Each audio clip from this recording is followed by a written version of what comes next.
Hello friends, angel broking के podcast section में आपका स्वागत है। यहाँ हम बात करेंगे पिछले हफ्ते मेजर इंडेक्सेस में, पूरे ग्लोबल इंडेक्सेस में किस तरह का मूवमेंट रहा और आने वाले सप्ताह में किस तरह का मूवमेंट देखने को मिल सकता है। अगर हम देखें तो नेस्डेक में हमने तेज़ी बनते हुए देखी। ऑलमोस्ट 4.70% के गेंस देखे गए और करीबन 10,836 के स्तर पर नेस्डेक लाइफ टाइम हाई पर बंद होता हुआ दिखाई दिया। वहीं अगर हम डाउ जोन्स की बात करें तो डाउ जोन्स में भी हमने यहाँ पर बढ़त आते हुए देखी और डाउ जोन्स ऑलमोस्ट 0.96% के गेंस के साथ करीबन 26,075 के स्तर पर बंद होता हुआ दिखाई दिया। वहीं अगर हम कैक और डेक्स की बात करें तो जहाँ हमने कैक में 0.73% की गिरावट देखी, वहीं हमने डेक्स के अंदर करीबन 0.84% की बढ़त आते हुए देखी है।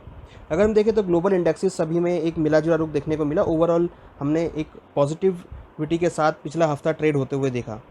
यहाँ अगर हम डोमेस्टिक इंडेक्सेस की बात करें तो हमने देखा कि सेंसेक्स के अंदर बढ़त बनती हुई देखी करीबन 1.59% की, और जो क्लोजिंग रही वो करीबन 36,594 के स्तर पर क्लोज होता हुआ दिखाई दिया। वहीं अगर हम निफ्टी की बात करें तो निफ्टी में भी करीबन 1.84% की बढ़त आते हुए देखी और करीबन 10,766 के स्तर पर निफ्टी भी बंद होती हुई दिखाई दी।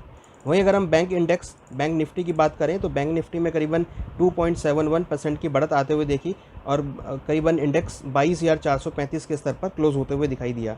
यहाँ पर भी हमने देखा जिस तरीके से कंपनीज के रिजल्ट आते हुए दिखाई दिए और ग्लोबल जिस तरीके से हमने बढ़त आते हुए देखी, उसको ही ट्रैक करते हुए हमने डोमेस्टिक इंडेक्सेस में भी एक बढ़त बनते हुए देखी है।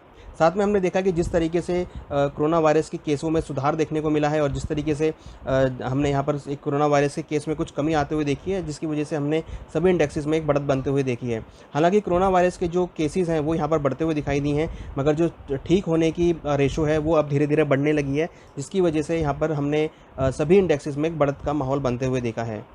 अगर हम यहाँ पर देखें तो डॉलर इंडेक्स में भी हमने करीबन 0.69% की गिरावट आते हुए देखी है और अगर यहाँ पर हम USD/NR की बात करें तो USD/NR भी यहाँ पर करीबन 0.76% की गिरावट के साथ बंद होता हुआ दिखाई दिया है। ओवरऑल अगर देखें तो करेंसी यहाँ पर कुछ डेप्रिशिएट होती हुई दिखाई दी है। अगर यहाँ पर देखें तो जिसकी वजह से हमने सभी करेंसीज़ में डेप्रिशिएशन देखा है, क्योंकि कोरोना वायरस के केस बढ़ने की वजह से करेंसी कुछ डेप्रिशिएट यहाँ पर हुई हैं। वहीं अगर हम गोल्ड और सिल्वर की बात करें तो गोल्ड और सिल्वर के अंदर भी हमने एक पॉजिटिव ट्रेंड आते हुए देखा है, क्योंकि कोरोना वायरस का जो डर है वो अभी भी बना हुआ है। हालांकि केसेस में सुधार है, मगर जिस तरीके से कोरोना वायरस के केस का स्पीड जो है बढ़ने का वो बढ़ता हुआ दिख रहा है, तो उसकी वजह से एक सेफ हेवन डिमांड यहाँ पर गोल्ड में देखने को मिली है। और हमने देखा है कि डोमेस्टिक लेवल पर गोल्ड के भाव करीबन 1.70% की हाई के साथ करीबन 48,863 के स्तर पर बंद होते हुए दिखाई दिए। हालांकि इसी हफ्ते में गोल्ड ने करीबन 49,348 का लाइफ टाइम स्तर यहाँ पर टेस्ट किया है। और इंटरनेशनल मार्केट की बात करें तो हमने देखा है कि गोल्ड के भाव करीबन 11 महीने के हाईस पर ट्रेड होते हुए दिखाई दिए, 11 साल के हाई लेवल्स पर ट्रेड होते हुए दिखाई दिए हैं। और हमने देखा है कि गोल्ड के जो भाव हैं वो ऑलमोस्ट करीबन $1,818 पर आउंस के स्तर पर ट्रेड होते हुए दिखाई दिए।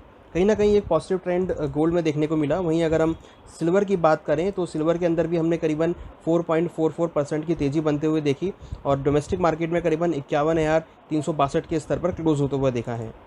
इंटरनेशनल मार्केट की बात करें तो कॉमेक्स पे हमने सिल्वर में बढ़त आते हुए देखी करीबन 3.49% की, और सिल्वर के भाव करीबन 18.67 के स्तर पर बंद होते हुए दिखाई दिए। यहाँ पर अगर हम बात करें तो गोल्ड सिल्वर में जिस तरह का ट्रेंड बना है, हमें लगता है कि अगले हफ्ते में भी गोल्ड सिल्वर में एक पॉजिटिव ट्रेंड के साथ मार्केट ट्रेड हो सकता है और अगले हफ्ते या आने वाले दिनों में गोल्ड में नए स्तर, हाई स्तर, उच्चतम स्तर देखने को मिल सकते हैं।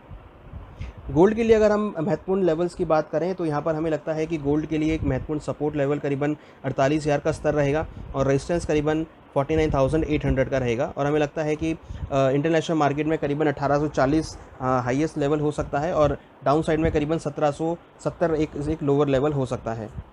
सिल्वर की अगर बात करें तो सिल्वर में एक महत्वपूर्ण स्तर, हाईएस्ट लेवल करीबन 52,800 का हो सकता है और डाउन साइड में करीबन 50,500 का स्तर सपोर्ट लेवल हो सकता है। वहीं अगर हम अब बेस मेटल्स की बात करें तो बेस मेटल में भी हमने काफ़ी एक पॉजिटिव रुझान आते हुए देखा है। हमने देखा है कि सभी बेस मेटल में एक पॉजिटिव ट्रेंड यहाँ पर बनता हुआ दिखाई दिया है, क्योंकि जिस तरीके से इंडस्ट्रियल एक्टिविटीज़ बढ़ी हैं, हमने देखा है कि सभी बेस मेटल में एक पॉजिटिव ट्रेंड रहा है और उसकी वजह से ही हमने सभी मेटल स्टॉक्स में तेज़ी आते हुए देखी है। कॉपर हमने देखा करीबन 7.63% के साथ ट्रेड होते हुए दिखाई दिया है और अगर हम देखें तो ऑलमोस्ट कॉन्ट्रैक्ट हाई पर यहाँ पर ट्रेड होते हुए दिखाई दिया और भाव करीबन 494 के स्तर पर बंद होते हुए दिखाई दिए। वहीं अगर हम जिंक की बात करें तो जिंक में भी करीबन 6% के हाइज बनते हुए देखे हैं और भाव करीबन 171 के स्तर पर बंद होता हुआ दिखाई दिया। वहीं अगर हम बाकी बेस मेटल्स की बात करें तो यहाँ पर बाकी बेस मेटल में हमने पॉजिटिव रुझान आते हुए देखा। निकेल ऑलमोस्ट 4.73% की तेजी के साथ 1022 के स्तर पर बंद होता हुआ दिखाई दिया। तो कहीं ना कहीं अगर देखें तो बेस मेटल की तरफ से भी पॉजिटिव क्लूज देखने को मिले, जिसकी वजह से हमने सभी बेस मेटल में तेज़ी बनते हुए देखी और साथ में मेटल स्टॉक्स के अंदर भी हमने यहाँ पे तेज़ी बनते हुए देखी है। चाइना के PMI आंकड़े पॉजिटिव और US के जो डेटा हमने पॉजिटिव आते हुए देखे थे, उसकी वजह से बेस मेटल को और सभी मेटल इंडेक्सेस को सपोर्ट मिलता हुआ दिखाई दिया है। एक्सपेक्टेड है कि आने वाले हफ्ते में भी इसी तरीके का ट्रेंड बेस मेटल में देखने को मिल सकता है।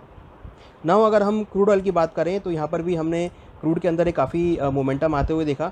जहाँ हमने हफ्ते के स्टार्टिंग में गिरावट बनते हुए देखी थी, वहीं हमने हफ्ते के लास्ट वीक में काफ़ी अच्छी शार्प रिकवरी आते हुए देखी और क्रूड के भाव पॉजिटिव ट्रेंड में ऑलमोस्ट 0.30% की तेजी के साथ बंद होते हुए दिखाई दिए MCX पर। और अगर हम इंटरनेशनल मार्केट की बात करें तो करीबन 2.60% की तेज़ी WTI में देखने को मिली और भाव अगेन $40 के ऊपर बंद होते हुए दिखाई दिए।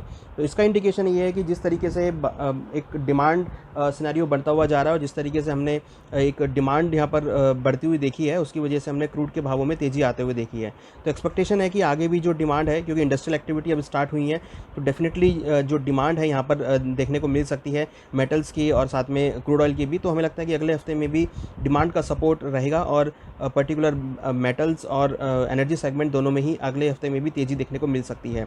और एक्सपेक्टेड है कि क्रूड के भाव ऊपर में करीबन 42 से लेकर $45 तक के लेवल को टेस्ट कर सकते हैं। तो कहीं ना कहीं अगर हम ओवरऑल देखें तो जिस तरीके से हमने पूरे ही वर्ल्ड के इंडाइसिस को हमने देखा है कि पॉजिटिव ट्रेंड में क्लोज होते हुए दिखाई दिए हैं और जिस तरीके से पॉजिटिविटी पूरे वर्ल्ड में आती हुई दिखाई दी है, हमें लगता है कि उसकी वजह से आने वाले दिनों में एक मार्केट अगेन पॉजिटिव ट्रेंड में जा सकती है और आने वाले हफ्ते में भी जो मार्केट का ट्रेंड है वो पॉजिटिव हो सकता है।